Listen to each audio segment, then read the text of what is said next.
বিসমিল্লাহির রহমানির রহিম। আসসালামু আলাইকুম। এখানে অনেক পছন্দের একটা খাবার, বাচ্চাদের অনেক পছন্দ আর ফেভারিট। দেখেন হাওয়াই মিঠাই কত সুন্দর করে তৈরি করছে আর মেশিনে কত কারুকার্যের সঙ্গে এটা তারা সুন্দর করে তৈরি করছে। আর এখানে আমি রান্না উঠাই দিয়েছি মুরগির পা রান্না করব। মুরগির পা বাচ্চারা খাইতে এত পছন্দ করে, এর সঙ্গে ঝাল লবণ সব কিছু দিয়ে দিলাম। এটা আমি ভালোভাবে কষাইব। কষানোটা হয়ে গেলে তারপরে ওগুলো আমি ঢেলে দেব। যা যেরকম করে রান্না করুন না কেন, মুরগি বলে কথা, সবাই পছন্দ করে আর এরকম করে খাইতে কার না ভালো লাগে। এর মধ্যে ছোট ছোট করে আলু দিয়ে দিলাম। আলু দিয়ে এটা আমি এখন মাখাই নেব। এটা মাখাই নিয়ে কিছুক্ষণ ঢাকা দিয়ে দিলে আমার মুরগি রান্নাটাও কিছুটা হয়ে যাবে এবং খুব মজাদার রান্না। সবাই পছন্দ করে, এরকম খাইতে অনেক পছন্দ করে। একদম লোভনীয় একটা খাবার, সবার পছন্দ। আমাদের বাসায় তো এটা খুব খুব খুব পছন্দ করে। কাদের বাসায় এটা কেমন করে মজা করে খায় প্লিজ কমেন্ট করে জানাবেন।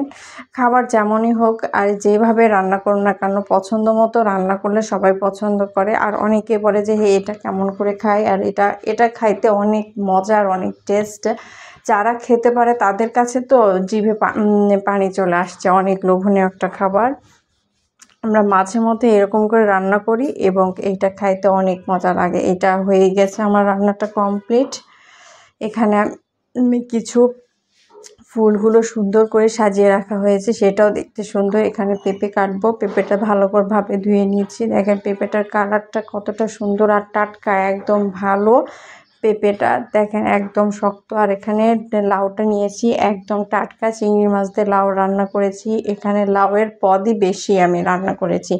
চিংড়ি মাছ দিয়ে লাউ, যে লাউ ভাজি, লাউয়ের যে চোচা সেটা ছোট ঝুড়ি ঝুড়ি করে ভেজে নিয়েছি। অনেক মজা লাগে খাইতে আর অনেক টেস্টি লাগে।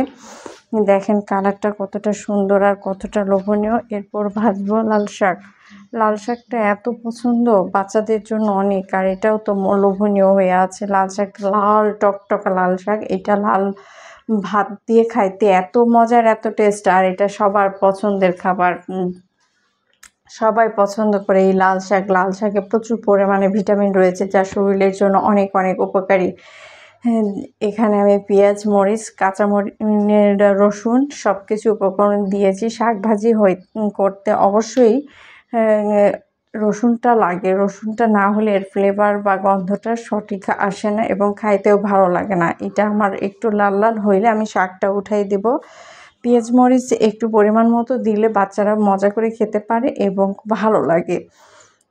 লাল শাকগুলো দিয়ে দিলাম। এর কালারটাই বলে দিচ্ছে কতটা সুন্দর আর কতটা লোভনীয়। দেখেন একদম টাটকা শাক, একদম জমি থেকে তুলে নিয়ে আসে, সেইটা রান্না করতেছি। আর এটা খাইতে যে মজা আর এত লোভনীয়, এটা ঢাকা দিয়ে দিলে এটার কালার একটু চেঞ্জ হয়ে যাবে, ব্যাপার না। কিন্তু এর ভিটামিন পুষ্টি তো এর মধ্যেই থাকবে।